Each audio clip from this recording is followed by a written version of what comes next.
こんにちは、竹千代です。この動画は低クオリティ低画質でお送りいたします。今回ちょっと前置きが長いんですけど、ちょっとご容赦ください。すいません。実は私ですね、ドラポジコンプレックスっていうのがあったんですよ。というのも、自分のポジションでこうやってブンブンって運転してるじゃないですか。そんで知り合いとか吉本さんとかが乗った時に、うわ狭とかっつってね、あとね高とかっつってね言われてるんですよね。言われたんですよ。でこれ昔から20代の頃から人が運転する時に言われていて、なんかねそれがすごくコンプレックスを感じてしまって、ずっとね、だったらちょっとこうやって下げてちょっとゆとりを持ってこうやって運転しようなんていう変なコンプレックスを抱えていたんですよ。よって今まではこう腰がこうちょっと痛くなってしまったりですとか、そういったことが発生したとしても我慢してたんですよね。ただそれじゃあいかんと、今更になって気づきまして、いろいろとねその正規のドラポジっていうのをお勉強しまして、でこれからですねそのドラポジを調整していきたいと思います。後方確認とかってそんなことはどうでもいいや。今一番後ろの状態でこんなんで運転なんかできませんよね。であとね、そのもう一つのコンプレックスっていうのがなんかねかっこつけたいっていう変な頭のイメージがあったんですよ。だから例えばこうやってマニュアルでもずっと運転してて、こういうポジションとかなんかこういうゆったりとかってあるじゃないですか。これが昔はかっこいいなんて普通に思ってたんですよね。ドライブポジションっていうのは基本的には高さとシートの前後で調整するっていう感じなんですよね。でまずこのシートの高さなんですよ。ここが結構私一番悩みどころなんですよね。頭と天井の間が拳1個分ぐらいあればいいですよみたいなことを書いてあったっていうか言ってたんですけど、私の身長で拳2個分ぐらいあるんですよ。初めは視界がいいなと思ってるんですけど、慣れてくるとなんかすごく低く感じてしまうっていうのもあるので、っていうのは正直あるんですよね。だから高さっていうのはかなり大事なんじゃないかな。高い状態でこうやって見てるとですね、だいぶやっぱ視界が正直いいんですよ。で多分 A ピラーが太いから右カーブ曲がりづらいなって言った理由の一つとしても、位置の高さの位置がちょっと低かったからかななんてね最近思うようになってきたので、ちょっとこのレカロシートは残念ながら純正シートと比べたらこの高さ調整ができないので、一回お店に行ってもう一回調整しようかなと思ってるんですよね。前後ね、これがすっごい悩むっていうかね、難しかったんですよ。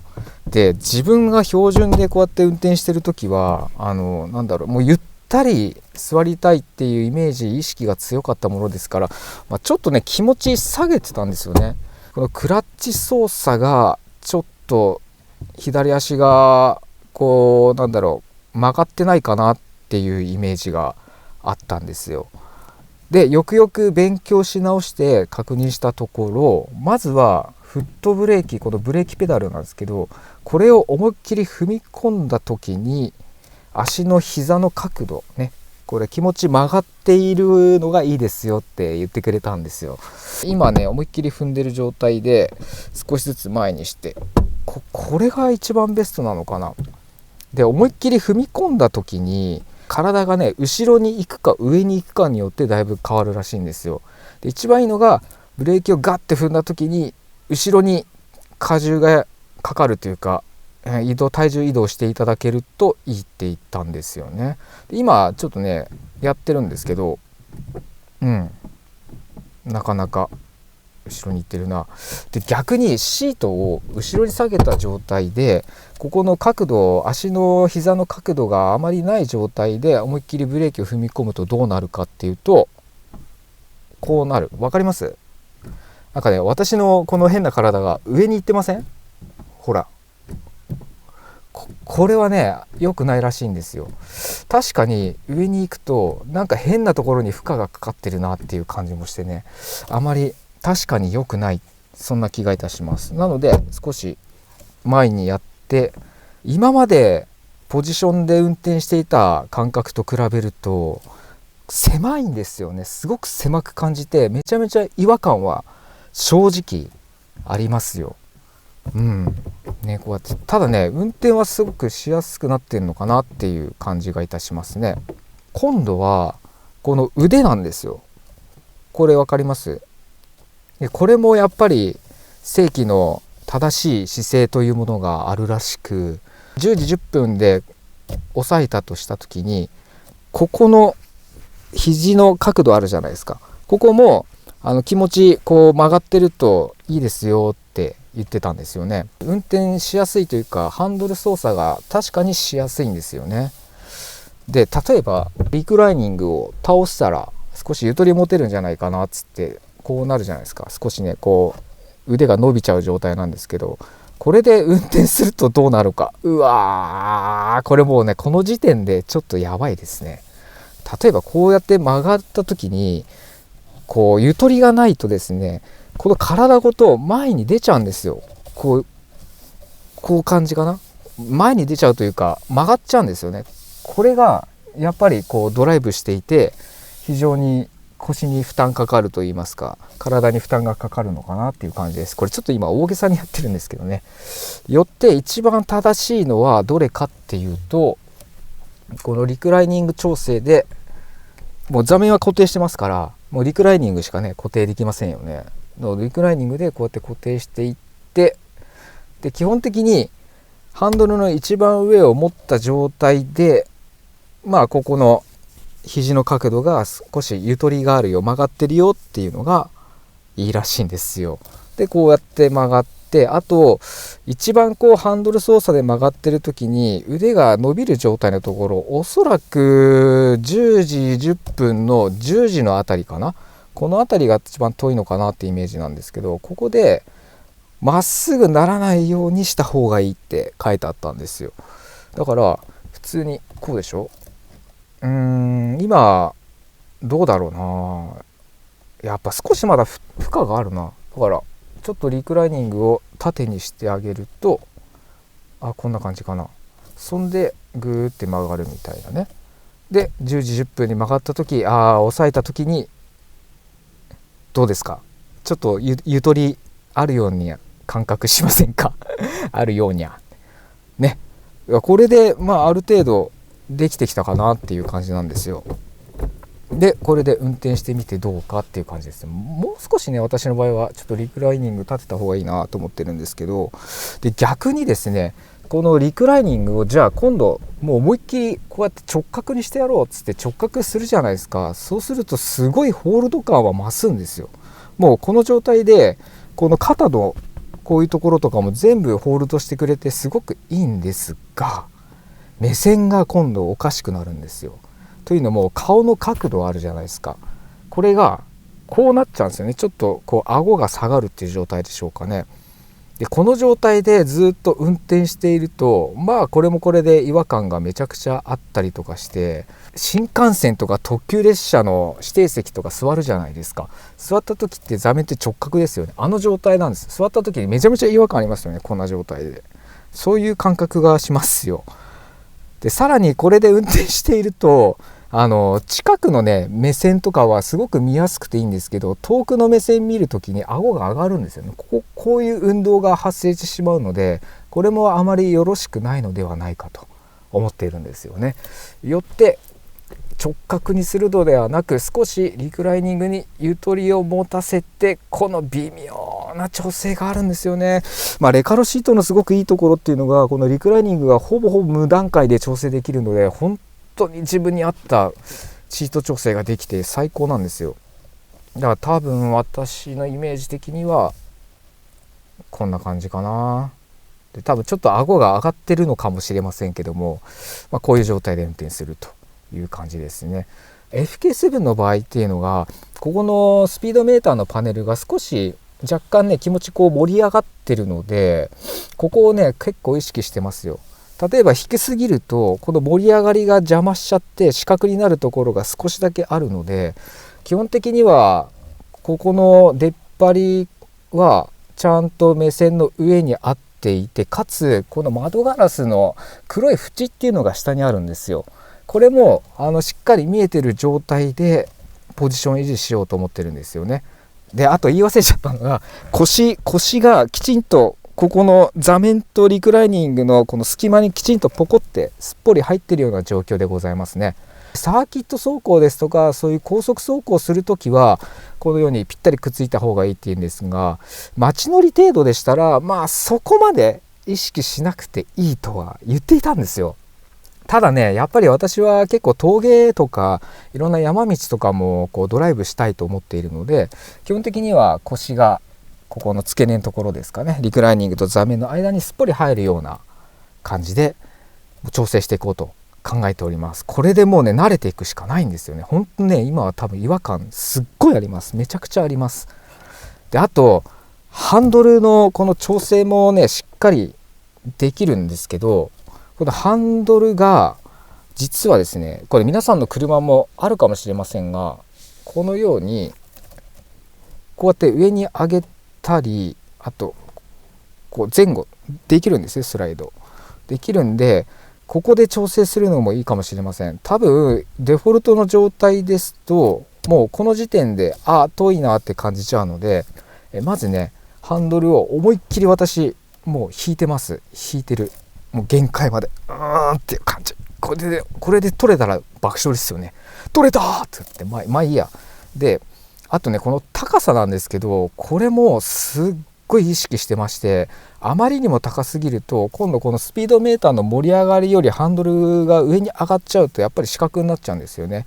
だからこれ本当に微妙な調整なんですけど、もう本当ギリギリちょうどスピードメーターの盛り上がりのところにハンドルの上がぴったりくっつくかくっつかないか程度で、かつちゃんとフロントガラスの黒い縁が見えるような状態でセットするっていう感じでやっております。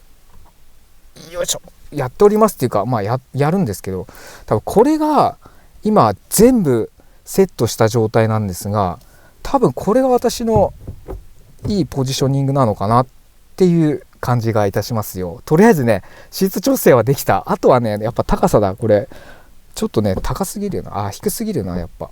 だからもう少しね上げれば1センチ弱かな、こんぐらい上がるともうこれいいかもしれない。右に曲がる時のこの大きなサイドミラーあるじゃないですか。ここの四角のスペースが少しだけ見えるようになったんですよね。これいいかもしれないな。であとねもう一つ気づいたのが、このモールあるじゃないですか。モールっていうんですか、このサンバイザーみたいなやつ。これもやっぱり若干邪魔してる感はあるかもしれないですね。つけてない人ですといやそこまでっていうのはあるかもしれないんですけどね。やっぱこれももしかしたら差があるかもしれませんね。さあこれで一応ポジショニングは設定できましたので、これで実際に走行してみましょうか。いきますよ。エンジンつけろって話ですよね。エンジンつけてね、これだ。こっち前の方がいいかな。黙れ小っぱやばい。せーのゴー。でもなちょっとやっぱり違和感があるな。前だな、すごい前。でもこれがもしかしたら本来のポジショニングなのかもしれませんね。これに慣れろってことかな。あとねコメントでも実は教えていただいたんですが、この10時10分に握ってる状態でここの肩のね、ところがリクライニングのところにきっちりくっついてる状態が一番いいですよって言ってくれたんですよ。それで運転していきます。今ね結構やっぱり前だな。すごい違和感はあるけど、でもこれ見やすいわ。すごい視界が良くなりました。いいねいい感じ。よいしょ。でこれ問題の右カーブというか交差点でございます。どうだろう、見づらいか。車の確認も若干しやすくなったかなっていう感じですね。でもねだいぶやっぱりリクライニングが直角にまだまだなってるかなっていう勢いなんですよ。さあこれ交差点も右に曲がろで FK7 のいいところはですね、このブレーキホールドってついてるのがあるので、もうこれがね一番楽でいいですよ。平坦な道はもう私ブレーキからもう足離しちゃってるんですけど、坂道とかはねなんかねやっぱ気持ち的に怖いんですよね。いきなりこれがオフになったらどうしようなんて思っちゃったりとかもしますけども。さあ行きますよ。さあ右の交差点でございます。よいしょ。でもな、こう右にぐるって回った時に感じたのが、レカロシートのですね、ここの部分ですかね、ここの部分が当たるんですよ。こうやってやった時にこっちもそうだけど右も左もねこうやって当たっちゃうんですよね。だからどうだろうな、ちょっともう一段階下げてみようかな。こんな感じかな。こう一段階下げて、でまだ腰はですねちゃんとこっちにくっついてる状態でございます。これでどうだろうな。少しねゆとりができちゃったけど、これダメなのかなやっぱ。でもなんかクラッチの左足はさっきと比べたらね個人的にはなんかマッチしてるなっていう感じはいたします。しかし少し下げたことによってこのハンドルの位置がね若干上になっちゃったかな。やっぱ普通にこうやって見てると少しあれだな。なのででもちょっと今車がいなくなったら、よし曲がります。さあどうだ。でもそんなにね違和感はないですし、ギアチェンジもすごいしやすいな。で、今下り坂になってるんですけど、本当に視界がだいぶ良くなりました。いい感じです。でブレーキもしやすいな、なかなか。なるほどね。このようにですね、なぜ私がこのようにシートポジションをもう一回やり直したかっていう理由なんですが、一番の理由はですね、やっぱり自分もそうなんですけども、自分と同乗者がドライブを楽しむためにこのドライブポジションを調整して快適なドライブをしようというのが、今回の趣旨というかね、本来のというか私の目的っていうんですかね、それの一つとなっていますよ。さあ曲がります。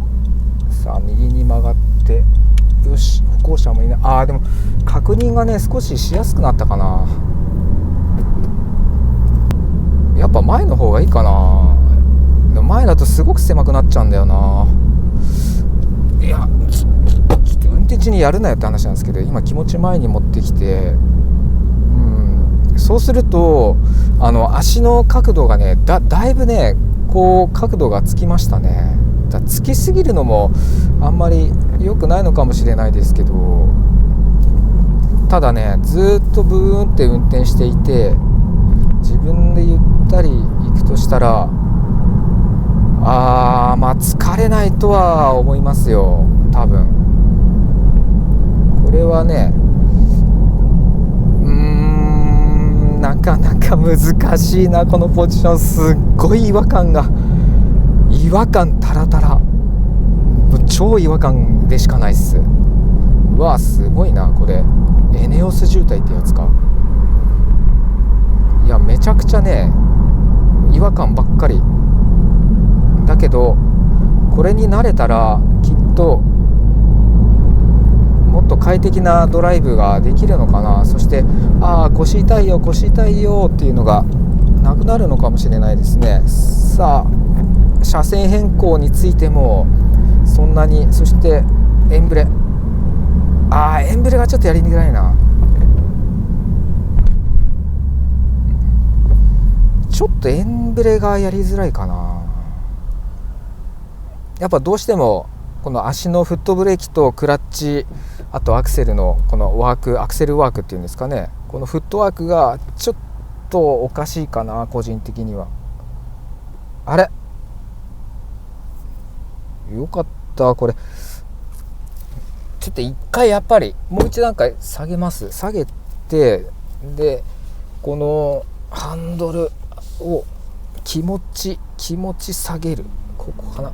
気持ち下げて、これでどうだ。これでうまくいけばいいけどね。いやもう日々改善かな。これはもうね繰り返し反復ですよね。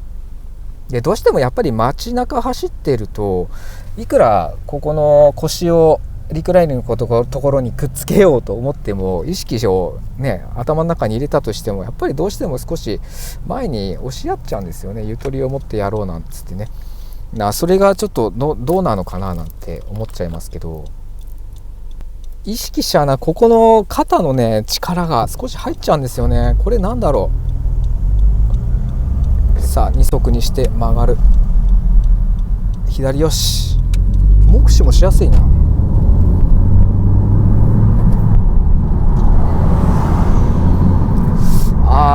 これはいいかもしれないな。車線変更もしなきゃ。個人的になんですけど、今調整したポジション少しワンランク後ろに下げた状態の方が個人的には運転もしやすく、腰にもあまり負担はかかってないんですけども、なんかね一長一短なところってありませんか。腰はいいけど、今度この首がなんか少し違和感あるよとかね、どっかしら違和感は正直感じてしまいますね。少しね、いや、前のめりになろうとしてる癖があるのかな。なんかねこういう動きが発生してるから、いやこれはそうするとどうするかっつったら、リクライニングを少し直角にするみたいな。これでどうだ。これで普通にいけるか。さあそしてね、前に路駐車がいるのでちょっと譲ってもらおうかな。この軽自動車が前に来たね。譲ってほしいよね。前に来るんだよな。皆さん心の狭い輩が多いなって感じはしますけど、さあこのように走っていくと、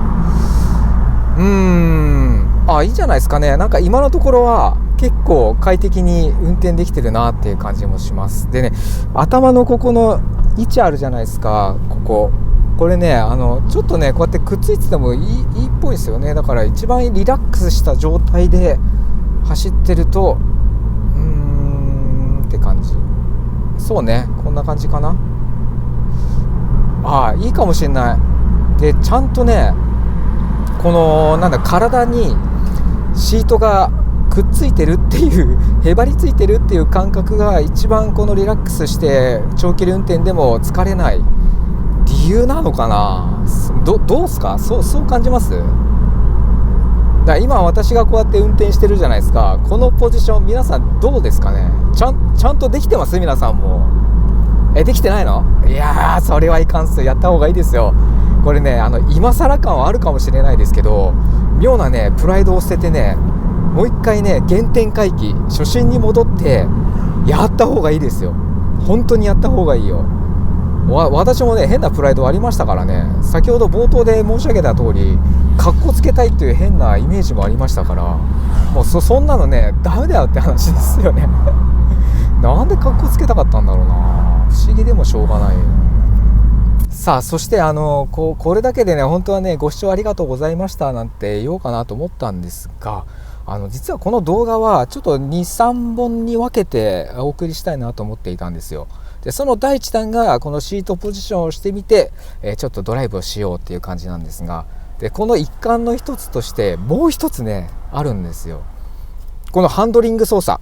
そう今回の動画はシートポジションの調整とハンドリングを今度矯正しようみたいなそういう感じなんですよ。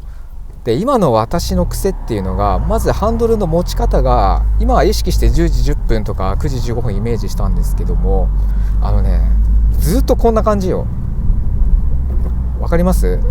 右腕はもうほとんど下4時方向でこうやって運転してたりとか、あと持ち方もこうやって握っちゃったり、あと逆のこの手かな、こういう風に握って運転してるっていう癖がすごい強かったんですよね。こんな感じ、もうほんとずっとこんな感じで、ちょうどね今目の前に交差点があるんで曲がってみますよ。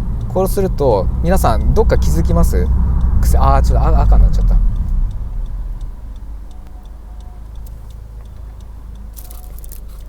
いける。いきますよ。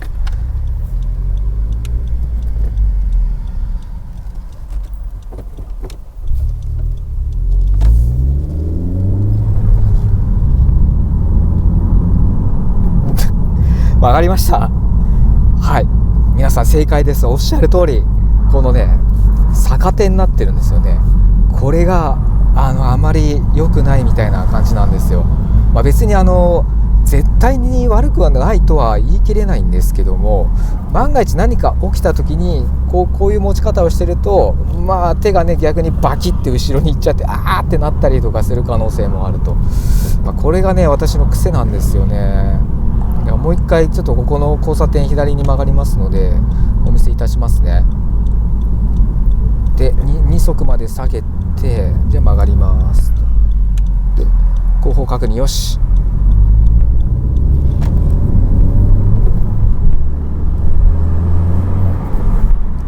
で今こんな感じなんですよ。今までねずっとこんな運転してたんですよ。これね突っ込みどころ満載じゃないですか。多分ね皆さんもやってますよね。どっかしら一つやってるんじゃないですか。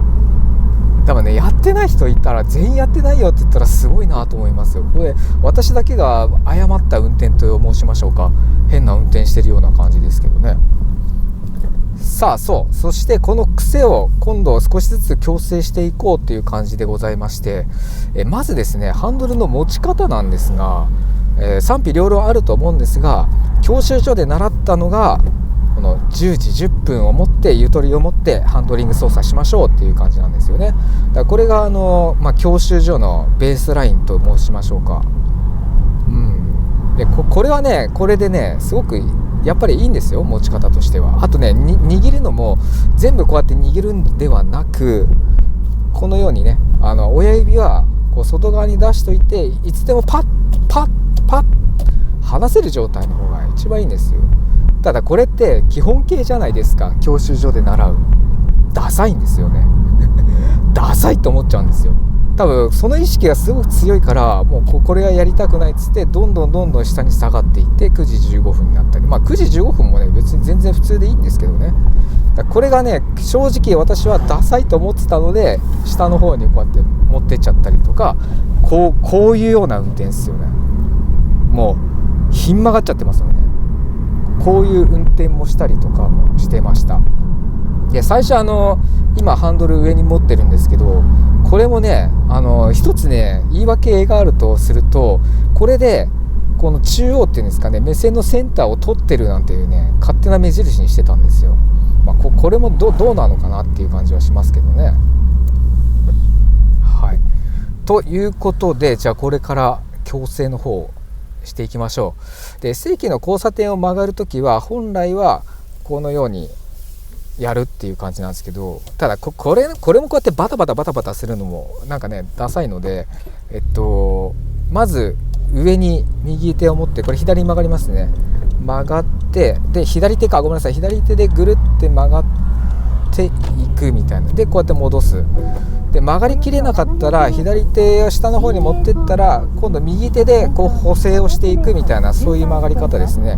で右に曲がるときは今度右手を上にしてぐるって曲がって、こうやって曲がる。これねあるレーシングドライバーの人の参考にしたやつなんですけど、これなかなかいいなと思っているので、今後ねそのようにやっていこうかなと思っています。これがまずハンドリングの操作ですよね。であと安定した持ち方っていうのもやっぱり個々それぞれあると思うんですけど、やっぱ10時10分で持ちづらいよとか、ダサいよっていうのは別とすれば、多分ねやっぱりここの肘のゆとりなんですね。ゆとりがあれば10時10分でも全然こうってできるんですよね。ただゆとりがないとどうしてもおかしくなっちゃうので、それが10時10分にできない理由の一つなのかななんて思っております。FK7 の純正のステアリングは10時10分方向にこう盛り上がりっていうんですかね、このスティッチのところに盛り上がりがありますので、そこをこう持つようなイメージかな。こんな感じかな。だからやっぱり9時15分ぐらいに近い位置になるのかな。そういう感じで持ってハンドリング操作をしていくという感じです。で今ちょっと急カーブ曲がったんですけど、だいぶね運転しやすいですわ。やっぱりポジションも合わせていくとすごくいいなと思いますよ。さあ行きましょう。ちょっと坂道だからね。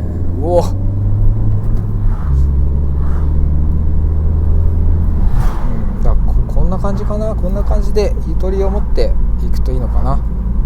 であまりやっぱり親指もまだまだねこう握っちゃう癖があるから、これ少しね親指をこう離して、でもグリップ握る力はほとんど入れてません。というのも握ってこうやってやるとかなり力んでしまうので、ちょっとねおかしいなっていう感じもしますから、